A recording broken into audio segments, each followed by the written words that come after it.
అసలు కుబేర కుంచం ఉందా? ఆ కుబేర కుంచం ఉంటే మరి ఇదివరకు నుంచి కూడా మన తాత ముత్తాతల నుంచి కూడా వీళ్ళల్లో ఉండాలి కదా. అప్పుడు ఎప్పుడు విననటువంటి విధానాలు ఇప్పుడు కొత్తగా ఎందుకు వస్తున్నాయి? కుబేర కుంచం ఇంట్లో ఉంటే చాలా మంచిది, లేకపోతే ఉద్యోగ వ్యాపార సంస్థల్లో కనుక ఉంటే ఇంకా చాలా మంచిది, ధన ఆదాయం పెరుగుతూ ఉంటుంది అంటే ఈ కుబేర కుంచాలు నిజం చెప్పాలి అంటే వెంకటేశ్వర స్వామికి సంబంధించిన, నారాయణమూర్తికి సంబంధించినటువంటి ఆలయాల్లో ప్రత్యేకంగా ఉంటూ ఉంటాయి కుబేర కుంచము అని చెప్తూ ఉంటారు. దానివల్ల ఏం జరుగుతుంది అంటే ఆ ఆలయ అభివృద్ధి అనేటువంటి జరుగుతూ ఉంటుంది. ఆగమశాస్త్ర నియమాల్లో ఇదొక చిన్నదైనటువంటి ఒక వాస్తు నియమం కింద నైరుతి మూల పెడుతూ ఉంటారు. దానివల్ల జరిగేటువంటిది ఏంటంటే మనకు వచ్చేటువంటి ఆదాయం, గుడికి వచ్చేటువంటి ఆదాయం పెరుగుతూ ఉంటుంది. దానివల్ల ఆ గుడిని ఆశ్రయించి ఉన్నటువంటి వాళ్ళని పోషించడం, దాంతోపాటు అక్కడ ఉన్నటువంటి మూల విరాట్టుకి కావలసినటువంటి సేవలు నిత్యము జరిగేటువంటివి, వారం వారం జరిగేటువంటివి, మాసములు బట్టి జరిగేటువంటివి, వార్షికములను బట్టి జరిగేటువంటివి, ఈ ఉత్సవములు ఏవైతే ప్రత్యేకంగా జరుగుతూ ఉంటాయో ఇవన్నీ కూడా ఎటువంటి లోటు లేకుండా జరిపించగలిగేటువంటి శక్తి ఆ యాజమాన్యానికి లభిస్తూ ఉంటుంది. దాంతోపాటు అన్నదానములు అని దాదాపు ఆ ఉత్సవాలు ఏవి భగవానుడికి చేసినా సరే వచ్చేటువంటి భక్తులందరికీ కూడా నిత్య ప్రసాద కైంకర్యం జరుగుతూ ఉంటుంది.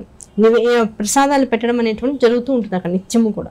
అటువంటి వారందరికీ కూడా లేదనకుండా ప్రసాద వితరణ జరగడం కోసం ఇటువంటి డబ్బు గుడులకు ఆదాయంగా లభించడం అనేటువంటిది చాలా అవసరమైనటువంటి విషయం. కనుక అటువంటి గుళ్ళలోనూ ప్రత్యేకమైనటువంటి ఆధ్యాత్మిక కేంద్రాలలోనూ పెడతామే తప్ప ఇళ్లల్లో పెట్టుకోవడం లేకపోతే వృత్తి వ్యాపార సంస్థల్లో పెట్టుకోవడం అనేటువంటిది ఈ మధ్య కాలంలో చాలా ఎక్కువగా వింటున్నటువంటి విషయం.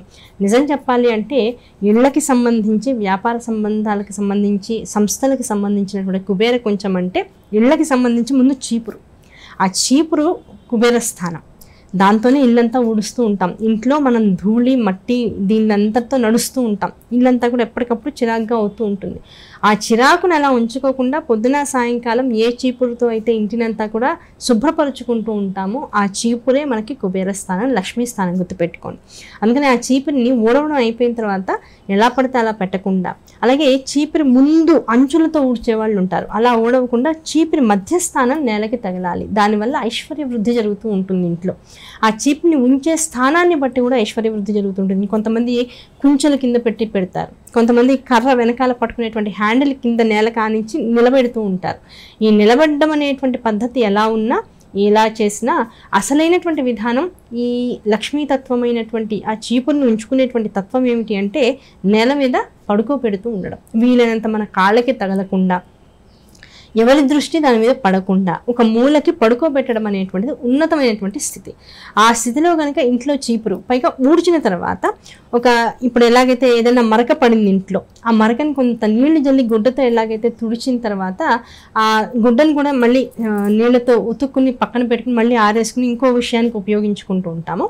అలా ఒకసారి ఇల్లు ఊడ్చిన తర్వాత అన్ని ప్రదేశాన్ని శుభ్రం చేసిన తర్వాత చేతిని తడి చేసుకుని ఆ చేత్తో ఆ కుంచాన్ని కనుక ఒకసారి తుడిచి శుభ్రంగా ఆ లక్ష్మీతత్వాన్ని కనుక అందులోకి మళ్ళీ మనం చూసుకుంటూ ఆ చీపిని మర్యాదపూర్వకంగా, శ్రద్ధాపూర్వకంగా ఒక చోట ఉంచినట్లయితే దానివల్ల అధికమైనటువంటి ఐశ్వర్యం మనకి లభిస్తుంది అనేటువంటిది మనకి సనాతన ధర్మం చెప్తున్నటువంటి విషయం. అంతే తప్ప కుబేర కుంచాలు అందులో గవ్వలు వేయండి, లేకపోతే ఇంకో గోమతి చక్రాలు తీసుకోండి. ఒకప్పుడు అసలు గోమతి చక్రాలు ఇంట్లో మన వ్యవహారికమైనటువంటి విషయాల్లో అసలు వాడేందుకే ఉపయోగించేవాళ్ళు కాదు. గవ్వలు అంటారా ప్రతి ఇంట్లోనూ ఉండేవి.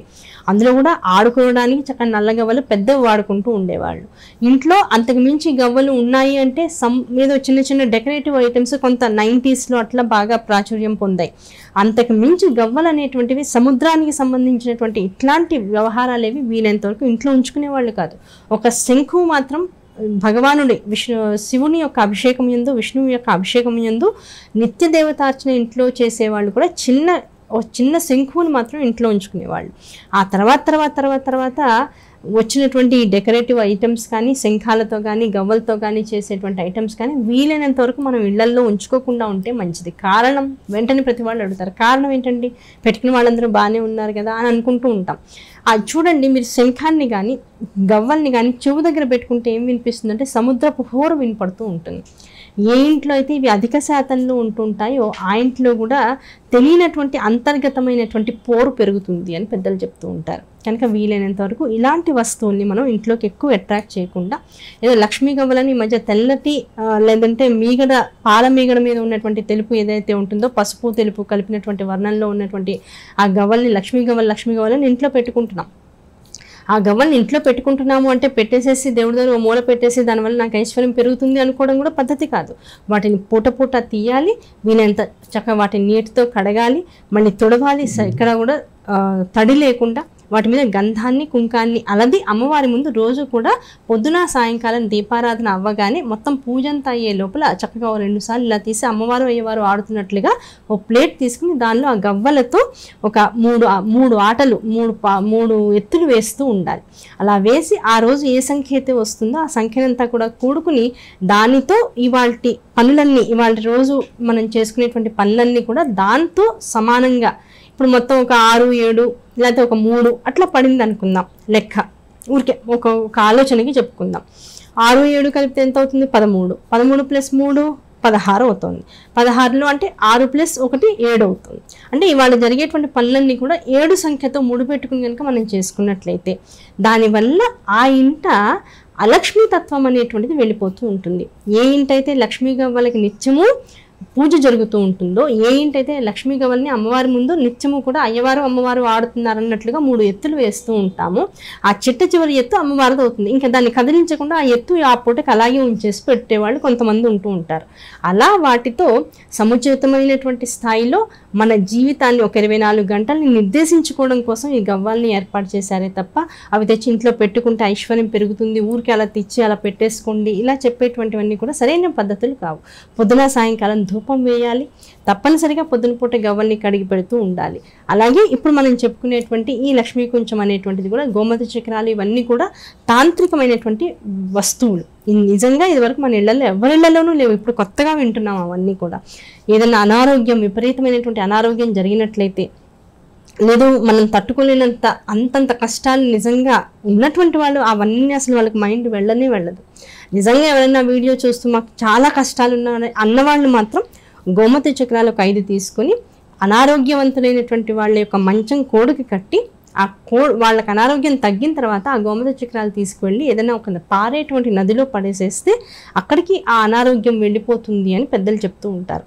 అది కూడా అందరూ చేసేటువంటి వ్యవహారాలు కావు ఇవి. కొంత సమగ్రమైనటువంటి దాని గురించినటువంటి సరైన విద్య మనకి తెలియాలి. తెలియకుండా మాత్రం వ్యవహారాలు ఏవి చేయడానికి అవకాశం లేదు. కనుక మన పెద్దలు చెప్పినట్లు ఇంటిని ఎప్పుడు కూడా శుభ్రంగా ఉంచుకోవడం, బూజు లేకుండా ఉంచుకోవడం, దుమ్ము ధూళి లేకుండా ఉంచుకుంటూ ఉండడం, చిరిగిన బట్టలు ఉండకుండా చూసుకుంటూ ఉండడం, దాంతోపాటు ఇంటితో పాటు భగవంతుడిని నిత్య ఆరాధన చేసుకుంటూ ఉండడం, మనం శుచి శుభ్రతతో సాంప్రదాయ వస్త్రాన్ని ధరించి ఇంట్లో అలంకారంగా చక్కగా చూపర్లకు కూడా ఆనందాన్ని కలిగించేటువంటి విధంగా మనం ఉంటూ ఉండడం, చిరునవ్వుతో ఉంటూ ఉండడం, వీలైనంత పరుల గురించి తక్కువ మాట్లాడడం, ఆనందంగా జీవితాన్ని గడపడం, ఉన్నదానిలో 50% దాచుకుని మిగతా 50%లో మన జీవితాన్ని గడుపుకుంటూ ఉండడం. దీన్ని మించినటువంటి ఐశ్వర్యతత్వము లేదు, దీన్ని మించిన కుబేరతత్వము లేదు.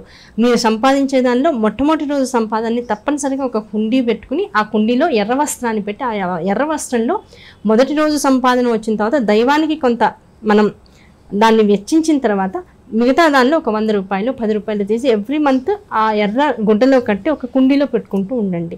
దానివల్ల మీ ఐశ్వర్యం వృద్ధి చెందుతుంది. చీపుర్ని మర్యాదపూర్వకంగా చూడండి, దాన్ని అనునిత్యం కూడా కొంచెం నీట్గా వెంట్రుకలు దుమ్ము దానికి లేకుండా బూజు లేకుండా శుభ్రం చేసుకుంటూ ఉండండి. దీనివల్ల ఐశ్వర్యం వృద్ధి చెందుతుంది. ఏ పని చేసినా అందులో విజయం సాధించగలమైనటువంటి ఆత్మస్థైర్యం పెరుగుతూ ఉంటుంది.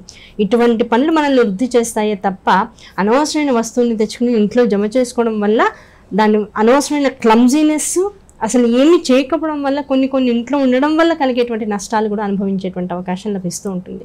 కనుక గమనించండి, ఆనందంగా ఉండండి. వచ్చే ఎపిసోడ్లో మరో అద్భుతమైన విషయంతో మేము ముందుకు వస్తాం. అంతవరకు అందరికీ నమస్కారం.